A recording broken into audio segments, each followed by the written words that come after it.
I'm Erin Taylor. Everybody at work calls me E.T. You can call me E.T. or Erin. Doesn't matter. You can also call me Tor Lady, whatever.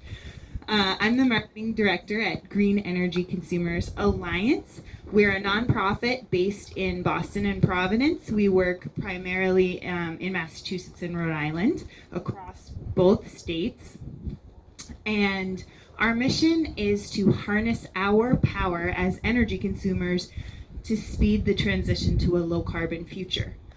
And what we really do is enable people to make green energy choices.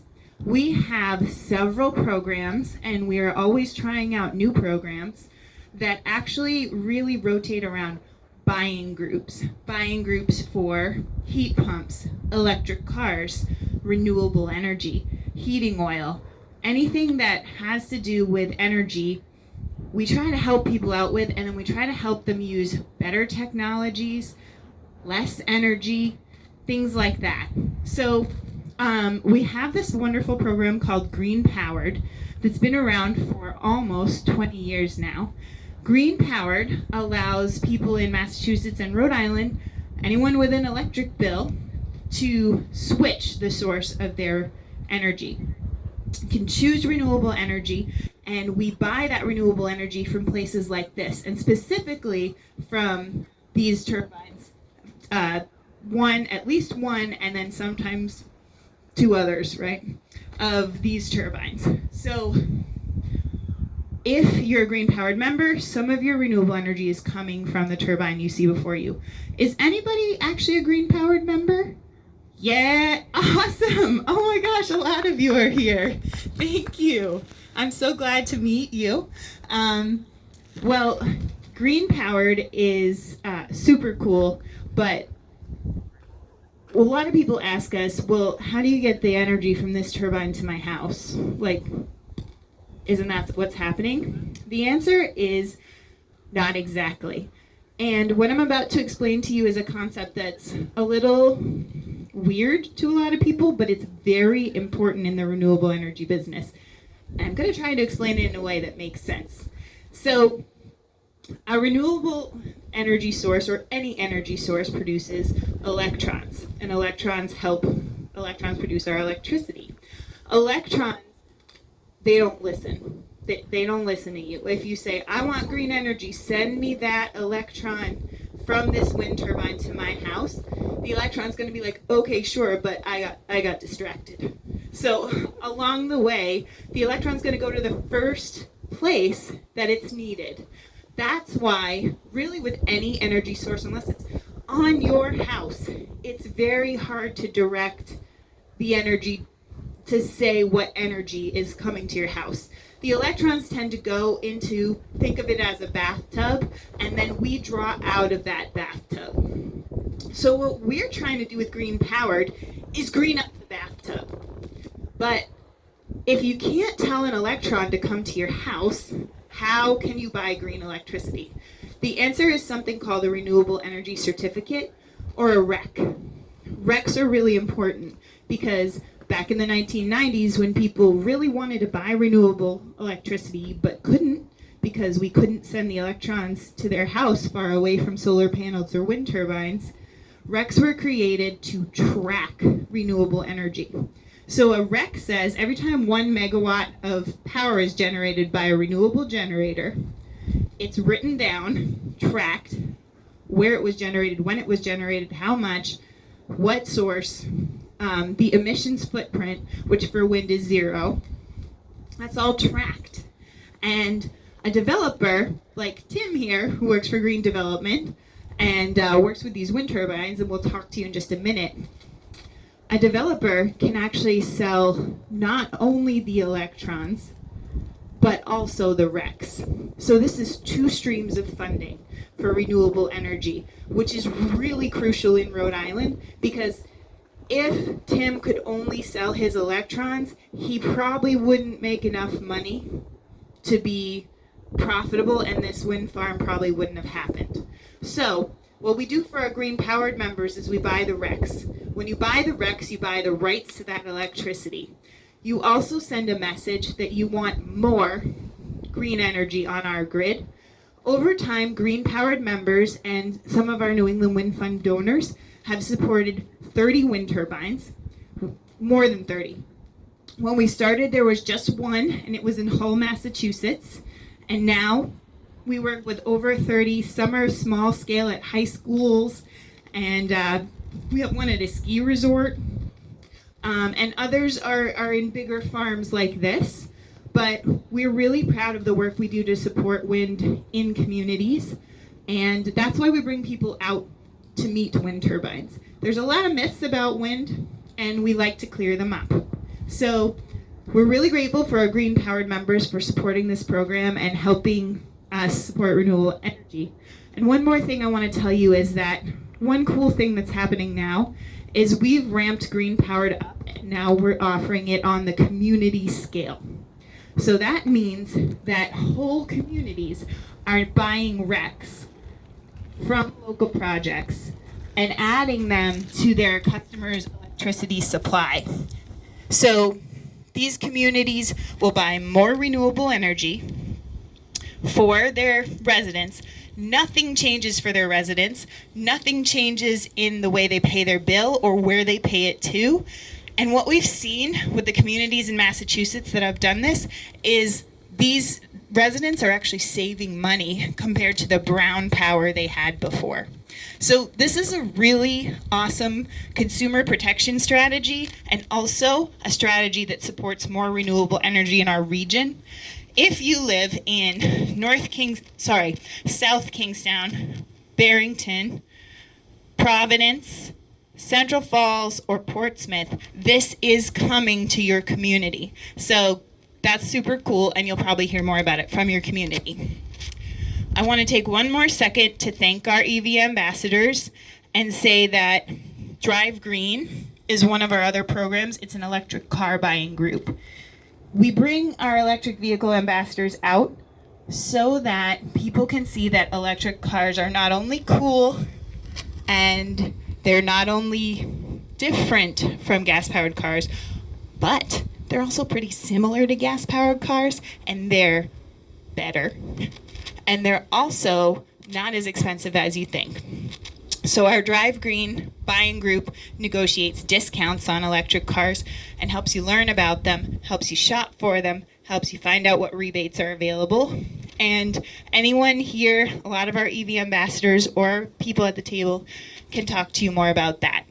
So I just want to thank you again for coming and supporting our tour. One more housekeeping thing before I hand it over to Tim. When we're done, we're going to actually line up to go into the turbine. We're going to ask that you wear a mask. Now, without further ado, I'm going to hand it over to Tim O'Malley from Green Development, and he's going to tell you a lot of awesome things about this turbine.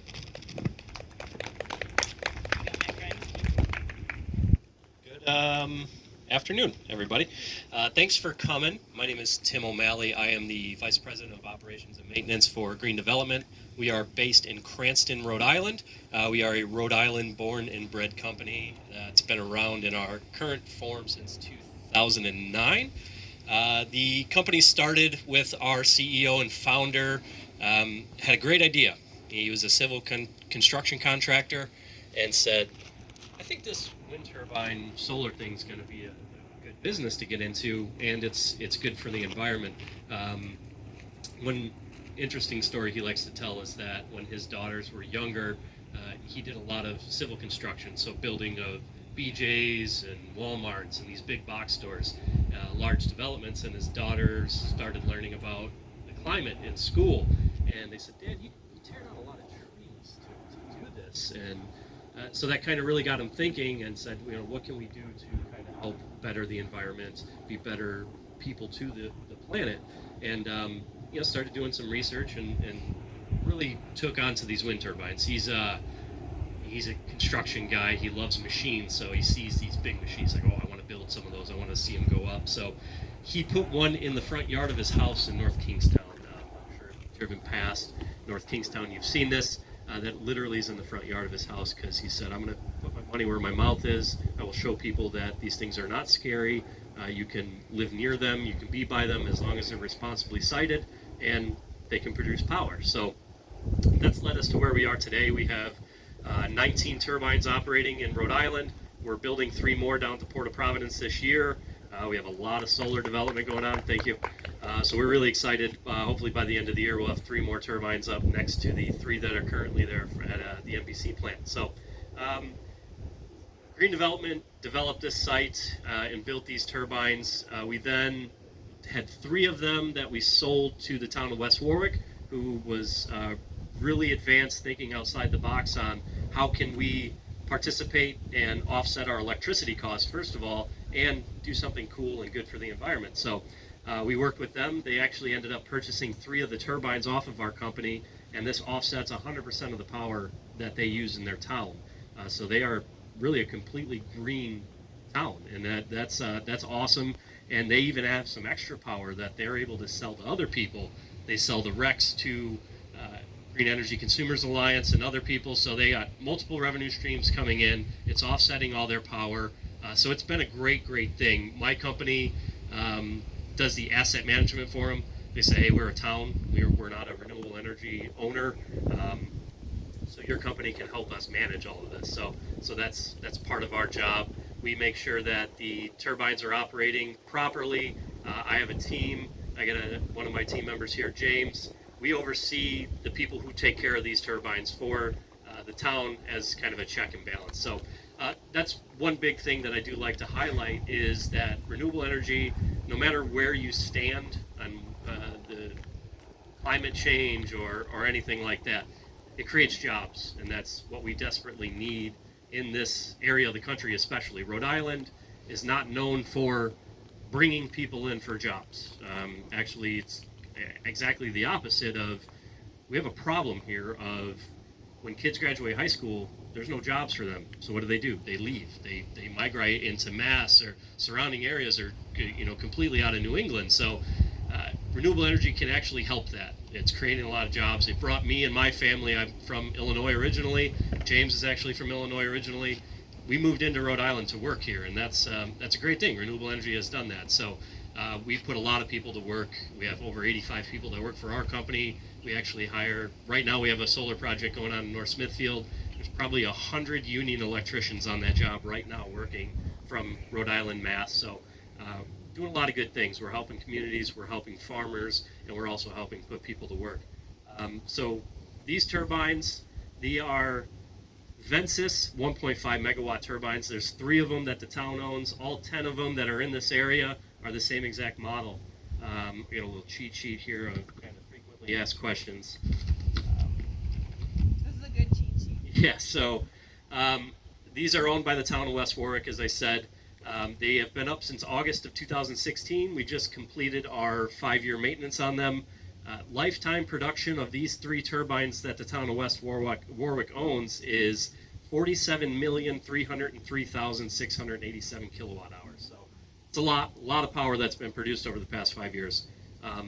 Average of that per year is roughly 9.4 million kilowatt hours over these 3 turbines, and that powers over 1,400 Rhode Island homes per year. So that's a lot of, from 3 of these turbines, 1,400 homes have 100% of their electricity covered in Rhode Island. So that's pretty cool. 12% of Rhode Island's in-state electricity came from renewables in 2020. So while that's great, we need more. We're not meeting our mandates, so we're hoping to keep ramping that up. And then also something interesting I found while researching was last year, renewables provided more power than biomass in Rhode Island for the first time ever. So that's great. That's an indication that we're moving in the right direction. Renewables are gaining popularity. We're putting more turbines and solar farms up, so we need to continue that trend. Turbine Facts. This turbine with a blade straight up in the air is 409 feet to the tip. The hub height where the 3 blades connect, that's 278 feet. So that's about, once we go inside, you'll see the ladder that's in there is about 278 feet tall. So it's a long climb to get up there to get to work. One single blade is 131 feet long on these. The rotational speed when it's optimal is 17 RPMs. That's where the sweet spot is. That's where we want to keep it. Then we have the cut-in speed. So that's when the turbine has enough wind to start producing power. That's only 6.7 miles per hour. Granted, it will be producing pretty low, but that we will be producing power at 6.7 miles per hour. The cut-out speed of these is a sustained 50 miles per hour, which is pretty rare. I haven't really seen it unless you have a big storm come through, but a sustained wind speed of 50 miles per hour is where the turbine says, all right, this is too much, but that does not happen. This turbine here is a permanent magnet direct drive turbine, and what that means is there is no gearbox in this machine. A traditional turbine does have a gearbox, and that's kind of the weak link of the system, and with that, a lot of problems arise. Think of it as like the transmission of your car. There's a lot of forces being applied on that, and this turbine, the designers in Germany kind of looked at a traditional wind turbine and said, what can we do to improve this? And they said, well, that gearbox is pretty bad. Like, that's a lot of problems that come out of that. A lot of money and time gets spent working on these things. It causes a lot of downtime. So they came up with this great idea for this permanent magnet direct drive generator that eliminates the need for a gearbox. So that's great. There's also some really other cool technology advancements in these turbines specifically with the pitch system using a rubber belt instead of metal gears that mesh together and cause wear and tear. So it's really like, you know, the Cadillac. It's like the spaceship of wind turbines. They're very good, and I'm very happy that one of the main reasons I came to the company to move my family was they have a commitment to using the best technology. So it makes my life easier. We generate more power, and everything works a little bit better. In these turbines, there's about 1/3 less components than a traditional turbine. Less things to break, more efficient. So that's, again, one of the main reasons why I like these turbines best. The foundation, so this little concrete piece that I'm standing on is just the tip of the iceberg, really. There are 1.2 million pounds of concrete that go into the foundation. So underneath where you're standing is a concrete foundation that is buried. So 1.2 million pounds of concrete goes into them. That's roughly 30 concrete trucks for each foundation. So again, talking about jobs, we're buying local concrete. We're supplying, jobs to people that work in the concrete industry, and when they see wind turbines going up, they start drooling because that's a lot of work for them and a lot of money they're going to make. So there's also 51,300 pounds of rebar inside the foundation. That's in each foundation for this turbine type. We have turbines in Johnston that are bigger. So obviously the foundation's bigger, there's more rebar. So it just kind of puts into perspective how much goes into making one of these wind turbines, a lot of the civil work, the design, and then as you see, the footprint after it's done is pretty minimal. So you can make a lot of great power out of a small area with a wind turbine, and that's what we truly try to do. Be as responsible as we can when siting these to make sure that it's the least amount of impact on our neighbors as well as the environment and the wildlife in the area. So yeah, that's I think that's about it. That's what I have.